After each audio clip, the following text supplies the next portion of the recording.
Figure it out. Hello, this is Adam Koralik with Figure It Out Productions. The following video is part of our Quick Shoot series. Hey guys, it's Adam here, and so recently I took a trip out to Europe. Actually, insane month, man. I was gone for an entire month. I was in Ireland for a week, and then I was in the UK for 2 weeks, and then I was off to Canada for a week. So I didn't even sleep in my own bed for like a whole month. It was crazy. Anyway, so I thought I'd show you guys a little bit of Ireland, just, you know, for the fuck of it. I did some game hunting there, which I'll show you. I entirely stayed in Dublin. Now, this is weird. Look at this thing. This weird little antenna thing. I don't even know what it was. Everyone I asked there, they said it had no purpose. They said the only time they ever saw it do anything cool was when The Force Awakens was being promoted. They put different colors on it so that it looked like a big lightsaber, and I thought that was pretty neat. But aside from that, it's just this weird thing that they built in the center. Now, Dublin is gotta be one of the coolest cities I've ever been in. It's easily my favorite European city, which says a lot.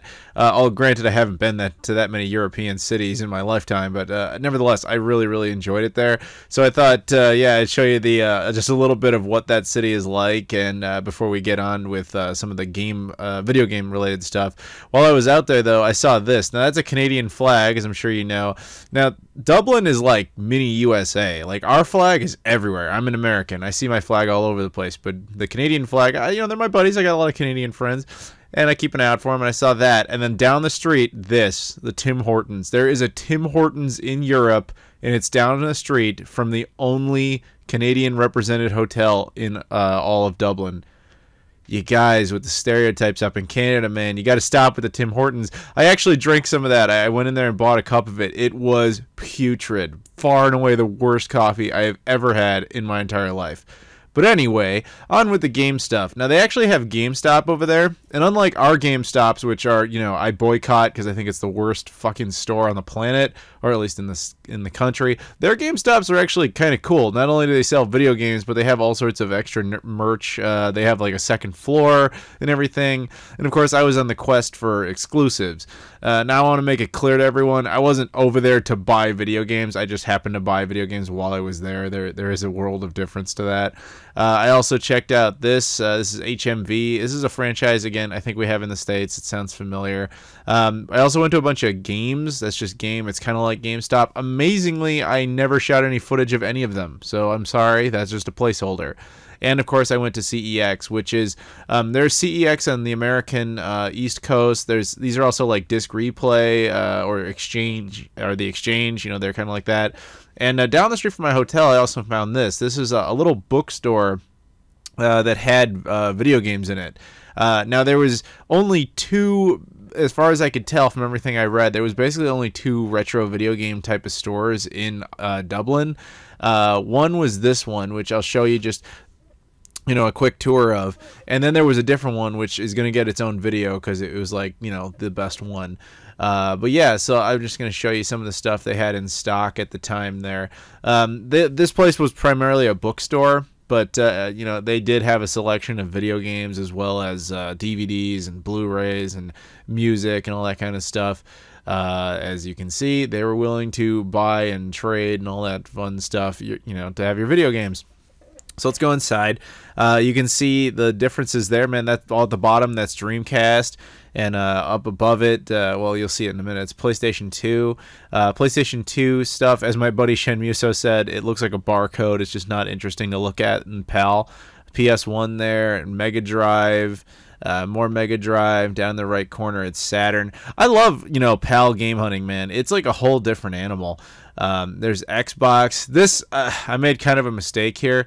This store actually had a lot of the original Xbox exclusives I was looking for, but they were more expensive than I was, you know, interested in paying. And I was like, well, I'm sure I'll find, you know, another store in Ireland, or I'll definitely find them in the UK, no problem.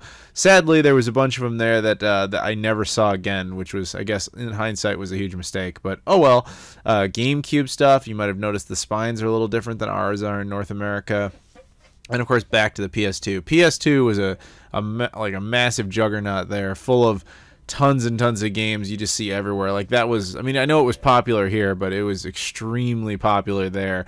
The PS2 had something like 800 exclusive titles released for it in Europe that North America never saw. Most of them being sports shit or hilarious crap.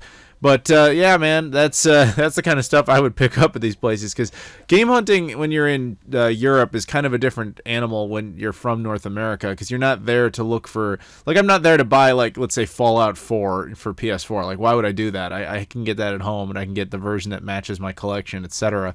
No. I'm there for the exclusives. So obviously you want the good exclusives, but sometimes you go for the ones that just amuse you. So it's just a different experience, and I don't know, I had a lot of fun with it. But anyway, the store also had, as you can see, it had a bunch of PC stuff and a nice little selection of Xbox 360 stuff, and as well as did I say PS3? Yeah, PS3, 360, PC, and some PSP there. And ultimately, it had some Wii games on the left, which you'll see in just a moment. Oh, I forgot, it also had some DS. But yeah, kind of a basic selection of things, which was pretty cool. But what I'm going to do, there's one little item I'm going to show you in a second here. But after I do that, I'm just going to show you guys the pickups I got at all these various stores, excluding the basically every single game I picked up in Ireland, minus the stuff that I got at the store that I'm going to be showing you in a separate video. Now, of course, you guys know me. I love collecting for the original Xbox. I am becoming very mentally prepared for the reality that I'm probably going to try and get a full set of the games for it. Since I was in Europe, specifically the British Isles, where everything was going to be in English, I thought, perfect opportunity, I can try and chip away at a bunch of the original Xbox exclusives that Europe got. Unfortunately, in Ireland, I was not particularly successful in that. I only got one that wasn't at that other store I keep talking about, and it was Real Madrid Club Football 2005. Now really this is Club Football 2005, it's just the Real Madrid version. Now obviously this is a soccer or football game. So the only thing that's really interesting about this game is that there's a Club Football and there's a Club Football 2005. And in each case what they did was they took something like, there's like something like 30 variants of each game. I'm not even kidding. And the reason for that is they made a special variant for every single team. This happens to be the Real Madrid team. Now all the differences, aside from the artwork and technically the spine being a little bit different, having a different team's name in there, the only difference is it's the actual game, but the textures are slightly different, and it's mapped specifically to that one team. So this is all about Real Madrid, and I guess playing against all the other teams. Whereas every version is basically the same concept, except you play as that specific team. Now one could argue if you're going for a full set that you really should get every single one. Fuck that. I am not going to try and pursue every single version of Club Football and Club Football 2005. I don't care that much. Lucky for me, this game was absolutely worthless. I think I got this for like 30 cents Euro, which is the equivalent of about like 35 cents USD, if even that much. So it was nice to pick up. So there you go. Club Football 2005 off the list. Now, I got a couple of PS4 games actually. Surprisingly, there's a lot of physical PS4 games in Europe that North America has never seen and potentially may never. On that basis, I went ahead and started picking some of them up, knowing full well there's always the possibility that later down the line they'll come here. That has happened in the past, and I've made mistakes. It happens. But as of now, these are not coming, and I found no evidence to suggest that they actually are. The first one is Journey Collector's Edition. You guys might remember this. This was a PS3 game. We did get that, but we never got the PS4 version, at least not physically. I believe there is a digital version of this. I managed to find this of all places at a GameStop, which was nice, just to get something at a GameStop for once.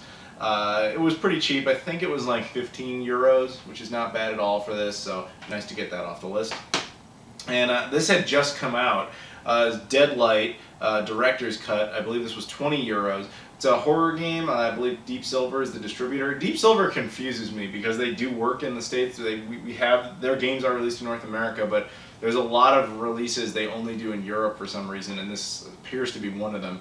Again, could come out here eventually, but for now it has not, so it was very nice to get that off the list. Now, okay, here's a system I am committed to, the Wii U. I was, I want a full set for that console. I make no secret about it. And I just thought, okay, of course, I'll chip away at some of the European exclusives. And I went through the list and realized, holy shit, I actually have every single one of them, which is kind of a sad state of affairs. Because I think I picked up one when I was in Austria last year. Correct me if I'm wrong, if you guys remember any better than I would for some reason.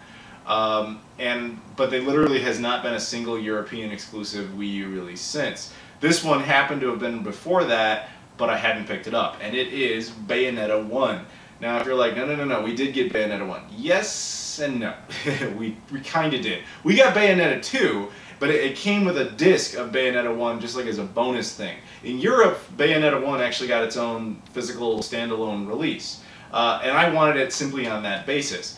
Just because it would look good with the collection, have it separated like that. But the cool thing was, of course, you guys remember Bayonetta 2 in North America was one of those like 2-disc cases. So what I did was I swapped it with the Bayonetta 1 case. So inside, it's got the 2-disc case, right like that.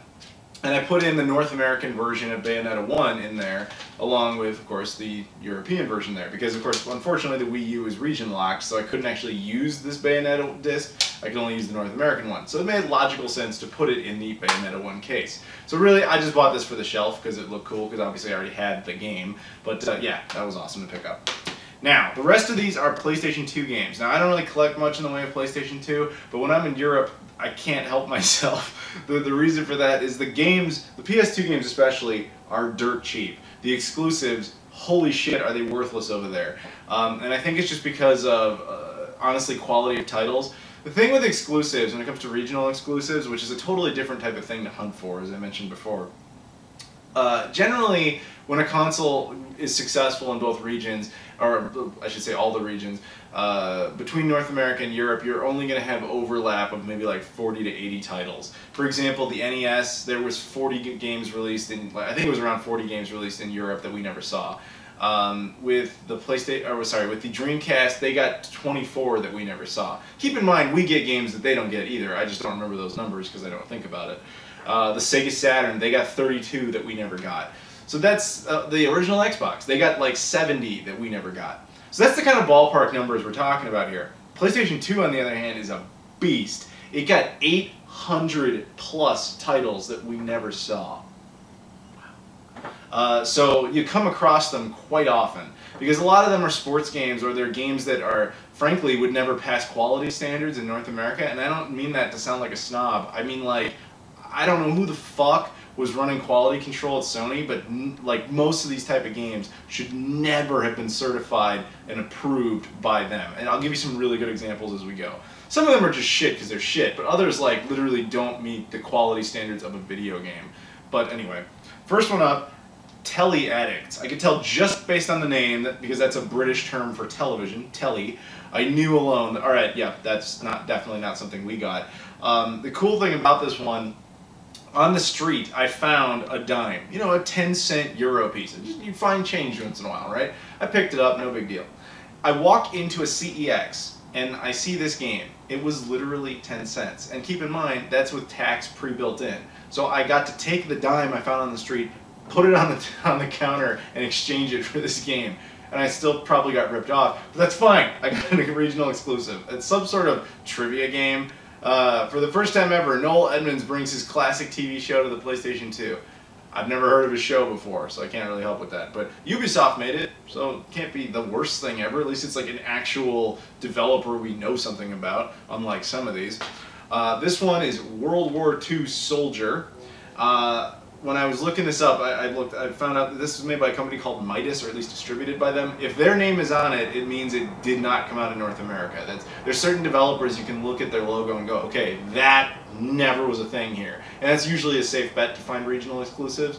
Also, just kind of memorization of like, did I ever see that game at home anywhere? I don't think I did. And this was one of those. So I looked it up just to confirm. Always confirm if you can. And the only thing I could find on this game, other than confirmation that it was regional exclusive, was that it is a World War II, obviously, FPS, and the only review on it that I saw gave it a 1 out of 10, saying it might be the worst FPS of that generation. So naturally, I had to pick it up, because that's fucking hysterical.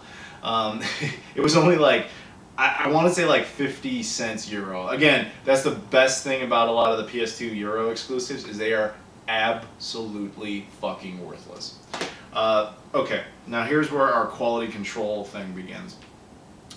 I don't know if it's because Disney is an American company and maybe they just have stronger abilities to monitor stuff in North America, but in Europe they got a lot of blatant Disney ripoff games, some more so than others. This one is, you know, it's a fine line. This one is The Quest for Aladdin's Treasure. Now I'll read the description to you. Rescue Princess Jasmine from the clutches of the evil sorcerer Jafar. Sound familiar? Now, you might be arguing, hey, dumbass, Aladdin's been a story well before Disney did anything on it. Yes, you're absolutely right. But let's be honest, in popular culture today, most people would associate Aladdin with Disney. That's just how it is.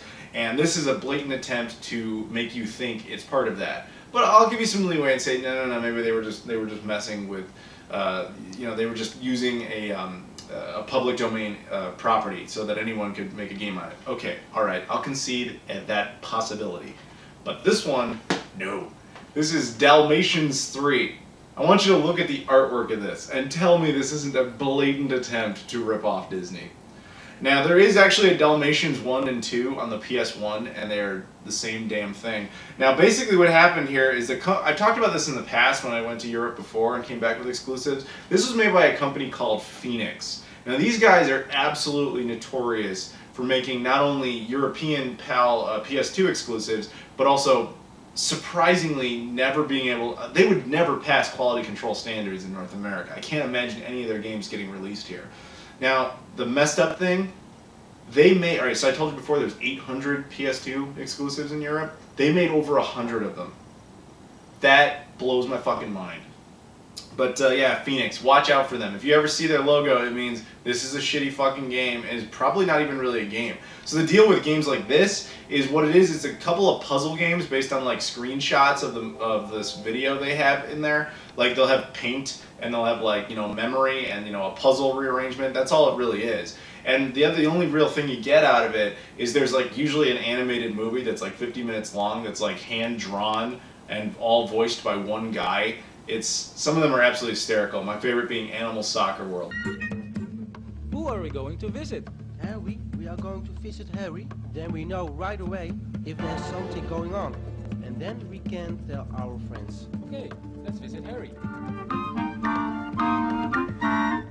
Attention, attention, ladies and gentlemen. Did you see it? Of course you didn't see it, because you can only hear me. Okay, listen carefully. There is an undescribable chaos. More and more animals are coming this way. You can hear the sirens. Ambulance, police, fire department. But Harry, what are you talking about? Yeah, well... But where is the ambulance and the police? And I don't hear any sirens also. You are right, you can't hear them. I'm just practicing, in case something really happens. But what is supposed to happen? Something that even scares the dog. Excuse me? I wasn't talking about you, but ever since I've been a reporter, nothing happens. And when nothing happens, I can't report anything. I see. That is hard. For weeks, I've been running from one end to another. It's everywhere the same. What's the same everywhere? It's everywhere the same of nothing happened. Yeah, it's the same old song. Yeah, old songs. It's not fun to be a singer when there are no parties where I can sing my old songs. Parties? Where? Can I sell my candy somewhere? But anyway, so I kept an eye out for all these like Phoenix Disney clones because I think they're hysterical. Now, these two games I would never have picked up unless I knew, if I didn't know what I ultimately found out. So when I was over there, I ended up hanging out with a couple of viewers of the channel. First is a guy named Stephen McDonald, big fan of my other channel, Game Society Pimps, so he wanted to meet up with me.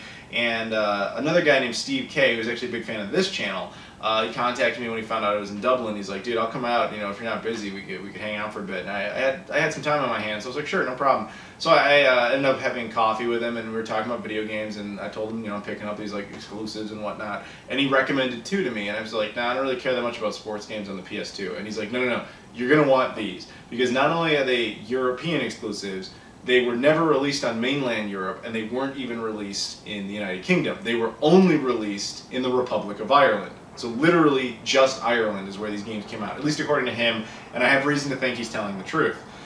Those two games are Gaelic Games Football and Gaelic Games Hurling. Now, the big pieces of evidence that suggest he's not making this up is if you look on the back. You know how like when you look at the back of a video game case, a lot of time it'll show language settings, and it'll do so by just indicating a flag. Often in the case of the English language, it'll use the Union Jack, sometimes an American flag, again, depending on where you are in the world. In this case, it actually uses the Irish flag, which I've never seen another game do. And on top of that, the web address is at the bottom, like, you know, it's like PlayStation.com or whatever it wants you to check out. It's PlayStation.ie, which is the Irish extension of PlayStation. So that's, I legitimately believe he was telling the truth. These, I guess, were only released in Ireland, which makes sense because I believe those Gaelic games are only an Irish sport. So there you go. Cool thing about this one is it apparently supports the PS2 iToy, if you guys remember that thing. And this one apparently includes a bonus DVD right there. And that bonus DVD is actually a video guide on how to play the actual sport of hurling. Not how to play this game, how to actually play the sport. I won't be using that, but that's still pretty cool. So that's it for my Irish pickups, minus the ones that's coming from that one store, which I believe will be the next video. So I hope you tune in for that. Thank you very much for watching, everybody, and I'll see you all later.